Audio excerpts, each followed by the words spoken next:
चुप्पी लोग, अब शांति बनाए लोग।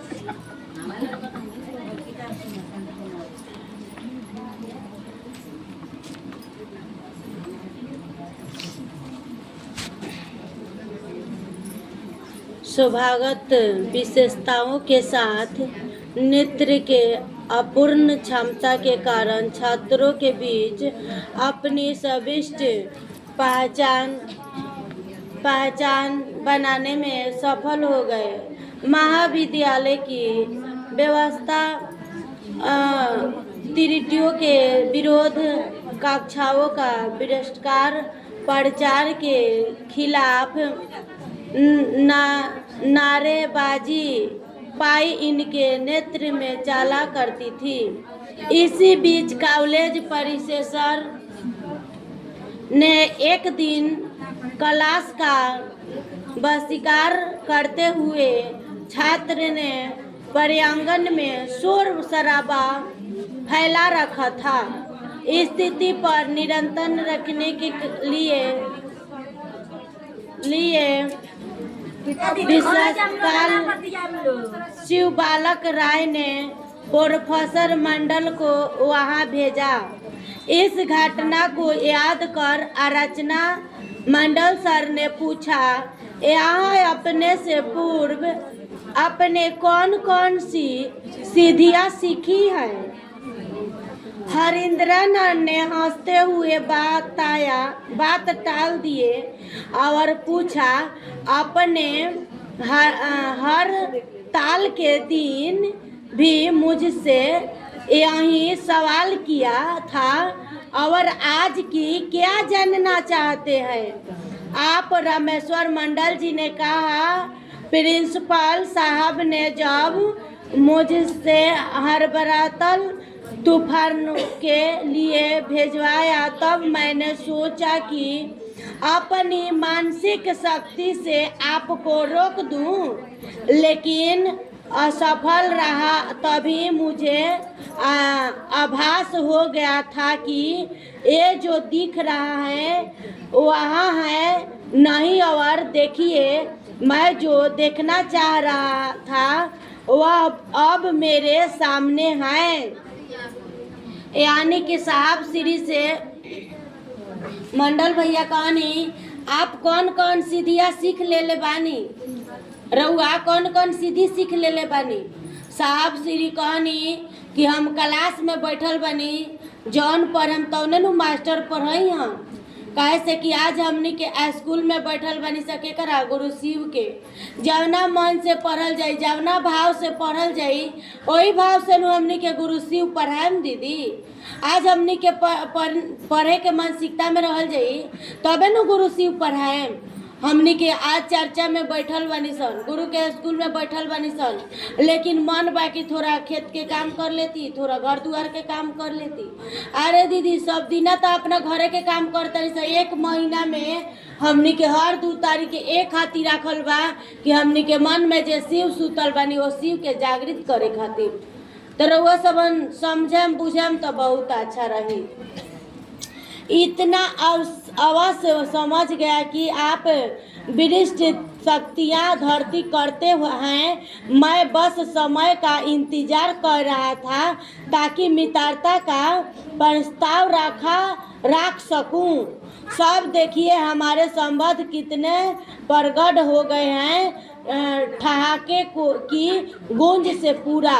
यानी कि साहब श्री से प्रोफेसर मंडल भैया कहनी कि हम महादेव से ये दया मांगतनी कि हमरा से और मित्रता बनल बा तो महादेव हमेशा ही मित्रता तूरी मत, मतलब कि एक साथ रहो, हर पल रहो, डेगे डेग पर महादेव हमनी के दुनू आदमी के एक साथ राखी। सर साहब हंसे लगनी आ कहनी कि जरूर महादेव के दया होई तो हमनी के एक मत ना टूटी। सही में साहब से पहले मंडल सर के तबीयत खराब होल तो मंडल सर कहनी कि अभी हमारा गुरु के काम हमारा से नहीं भइल, सोचतानी कि हम गुरु के काम कुछ कर लेती तब जैती। तो साहब कहनी कि ठीक बा, जा तू गुरु के कामे क के वही ह। तो देखी दीदी, साहब मंडल भैया के राख देनी आ अपने शिवलिंग हो गईनी, यानी शिवमय हो गईनी।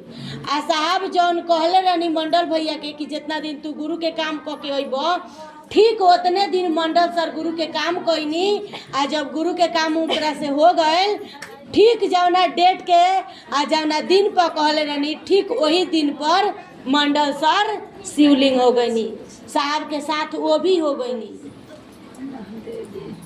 इतना अवश्य समझ गया कि आप विरासत शक्तियाँ धरती करते हैं। सूरज सामने सामने था, दोनों घर लौट गए।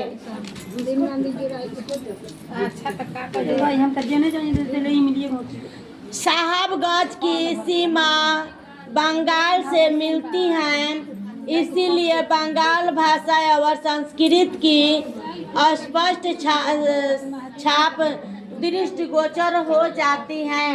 बंगाल में काली पूजा की अखंड परंपरा रही है। साहबगंज भी इससे अछूता नहीं। सर्दियों का आगमन हो चुका था, हवा में हल्की ठंडक थी, यानी कि दशहरा में सब लोग जानेला कि कलकत्ता में भारी पूजा होखेला और थोड़ा थोड़ा ठंडा भी रहेला। साहब यो बात बतैनी कि दशहरा में सबले ज़्यादा भारी पूजा होला कलकत्ता में गुरु माता की।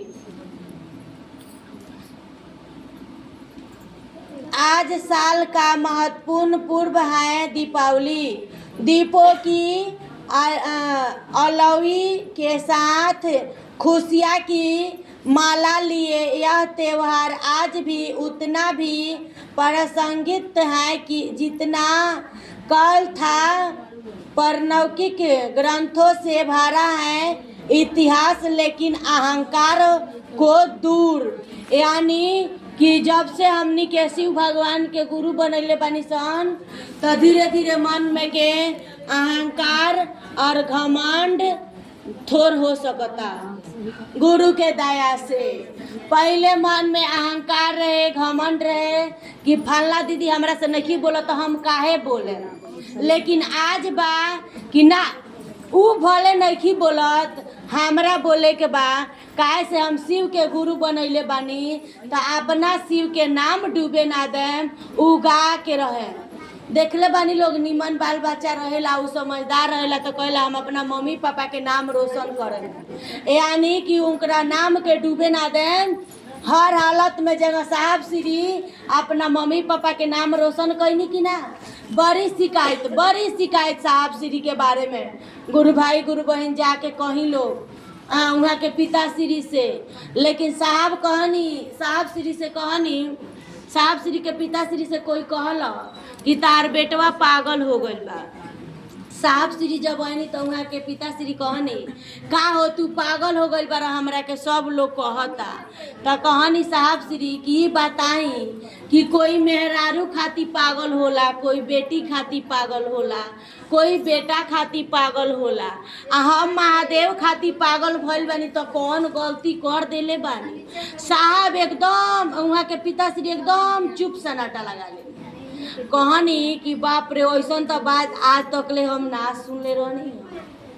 बहुत अच्छा से साहब हमें अपना पिताश्री के मन के समझा देनी। जितना मन लगी महादेव जी में लगाम ततने रहो मनवा समझी, मन से करम महादेव कर परस्मान करने की इसकी महत्व सभी वर्ग में आज भी व्याप्त है। दीपावली की तैयारियां कई दिन पहले से शुरू हो जाती है, जिसमें नई चीज़ों की खरीदारी, घर की साफ सफाई, रंगाई और पुताई शामिल है। यानी दीदी तार दबले बन लो ना, यानी कि जब हमनी के दीपावली आवेला तो कुछ दिन पहले से हमनी के घर साफ सफाई करे लागिले सन। घर के सर सफाई ओहू से हारी लेसन तो घर के हमनी के पोताई कर दी लेसन। आ जितना हमनी के पुराना चीज रहेला घर में से निकाल के फेंक दी लेसन। आ नया चीज सोचे नहीं सकी घर में रही तो अच्छा रही। जैसे जैसे दीपावली नजदीक आती है वक्त अपने आप को संवारता है। हरिंद्रानंद के लिए यह विशेष था। प्रकृति ने इस दिवस को सजो कर रखा जो था उनके जन्मदिन के लिए 17-18 साल पहले,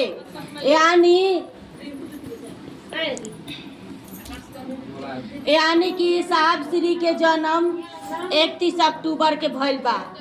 31 अक्टूबर के, यानी कि 17-18 साल से, मतलब कि वहाँ के दीपावली के दिन जन्म भइल बा 8 बजे सुबह में।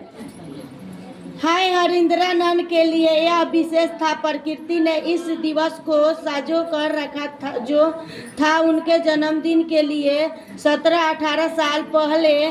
कार्तिक कृष्ण पक्ष चतुर्दशी के दिन परमात्मा ने हमें ऐसा दीप दिया जिसने आने वाले समय में मानव सृष्टि को अंधकार से खींचकर प्रकाश पुंज की ओर ढकेला। देखिए दीदी, यहाँ समझे वाला बात बा, समझे बुझे वाला बात बा। यहाँ साहब श्री कहनी कि जे हमरा के 17-18 साल पहले महादेव हमरा के ऐसन दिन जन्म दिलन कि हमरा के दीप मने ऐसन जलैलन हमरा दिल में कि मतलब कि अंधकार से खींच के हम प्रकाश की ओर ढकेल रहल बानी।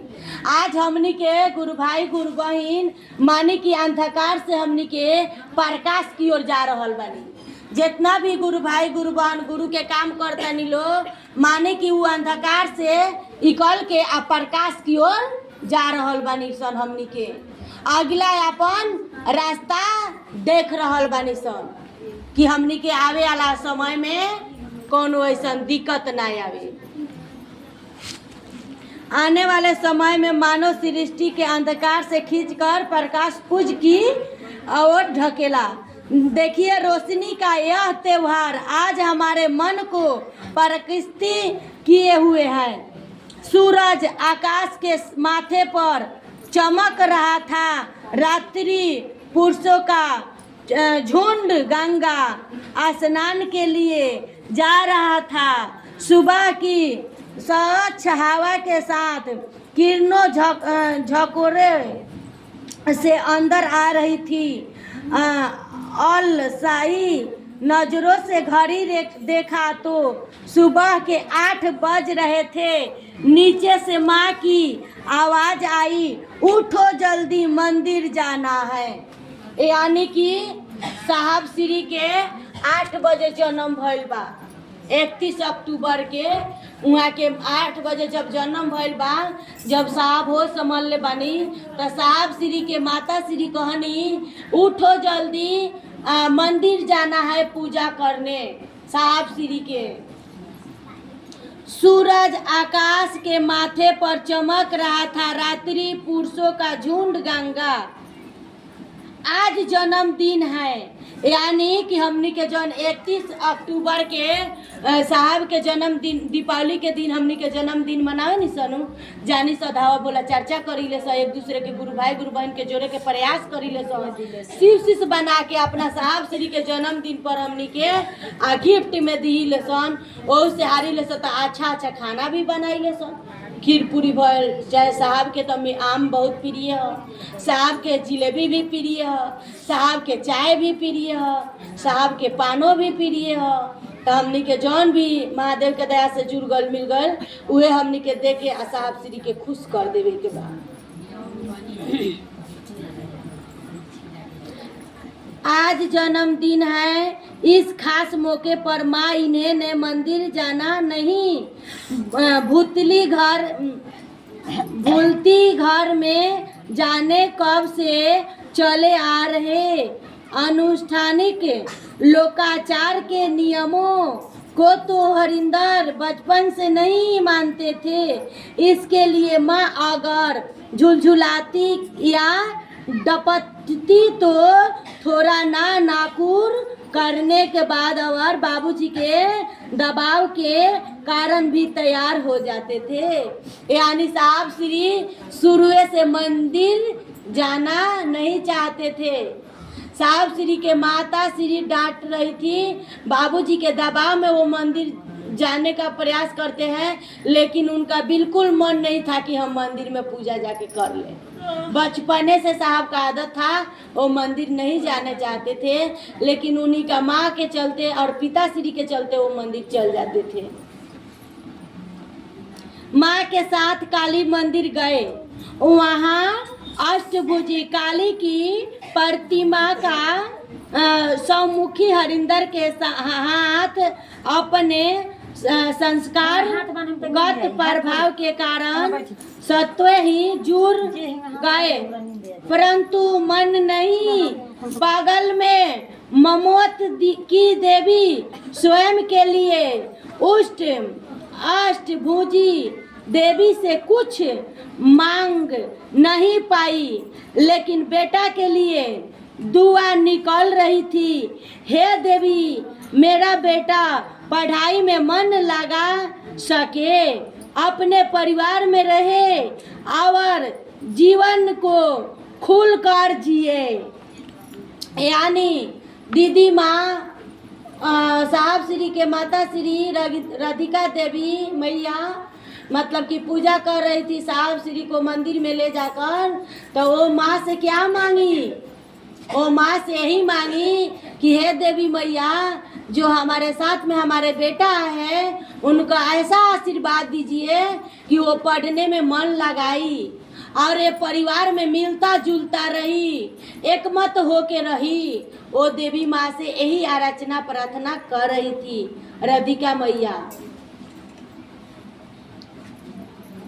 सके इस बीच बरकू ने मंदिर की घंटी बजा दी। टनाटन की आवाज से माँ का ध्यान भंग हुआ। साहब श्री शुरू से बदमाशी कैले बने, यानी कि राधिका मैया माँ भगवती के माथा मतलब कि ना होला माथा टेको तनी, मन में सोचा तनी कि हे देवी मैया, हमारा बेटवा के ये आशीर्वाद दे कि पढ़ाई लिखाई में मन लगाई। देखनी साहब श्री की ध्यान लगल बड़ी तो लगनी तबा तोर अथी घंटी बजा। अब तो माँ के भंग हो गई, माने ना होला कि टूट जाला ध्यान, उहे ध्यान टूट गई। अब चले के हमनी के फिर तीसरका पे दूसरा दिन पढ़े के समझे के प्रयास कर जाई।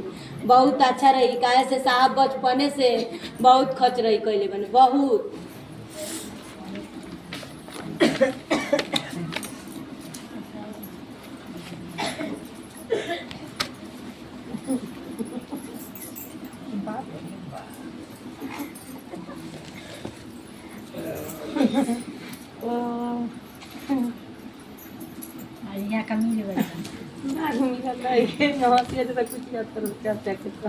चली लोग दीदी, बहुत अच्छा से गुरु के दया से साहब दीदी माँ के आशीर्वाद से हमनी के आज ए महारानी में दीदी के पर्यांगन में हमनी के इकट्ठा भइल बनी सन गुरु काम काज करे खातिर। साहब यो बतिया कहनी कि सुबेरे के भुलाइल शाम के मिल जाला, ओकरा के भुलाइल ना कहल जाला।